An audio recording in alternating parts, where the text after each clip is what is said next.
இஸ்ரோ அப்படின்னா Indian space research organisation.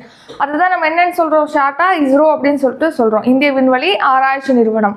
இப்போ இந்த இஸ்ரோவுடைய தலைவராக ஏற்கனவே சோம்நாத் இருந்தாங்க. இப்போ அவருடைய பதவிக்காலம் ஜனவரியோடு நிறைவடையுது.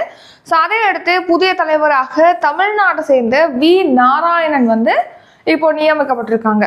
அதாவது ஜனவரி 13ஆம் தேதியோட இஸ்ரோவோட தலைவராக இருக்கக்கூடிய கேரள மாநிலத்தை சேர்ந்த சோம்நாத் அவர்கள் ஓய்வு பெறாங்க. ஜனவரி 13ஆம் தேதியோட அவருடைய பதவிக்காலம் நிறைவடையுது. ஸோ அதை அடுத்து இந்த இஸ்ரோவுடைய 11வது தலைவராக நம்ம தமிழ்நாட்டை சேர்ந்த வி நாராயணன் அவர்கள் நியமிக்கப்பட்டிருக்காங்க. ஸோ இவர் பார்த்தீங்கன்னா இப்போ ஜனவரி 14ஆம் தேதி பொறுப்பேற்கிறாரு. அடுத்து 2 வருடங்களுக்கு இந்த இஸ்ரோவுடைய தலைவர் பொறுப்புல இருப்பாரு. அவருடைய பதவிக்காலம் 2 ஆண்டுகள். ஸோ இந்த வி நாராயணன் அவர்களை பத்தி பார்த்தோம்னா, இவர் இப்போ திருவனந்தபுரம் வலியமலையில இருக்கக்கூடிய இஸ்ரோவுடைய திரவ உந்த அமைப்பு மையத்துல இயக்குநராக இருக்காரு.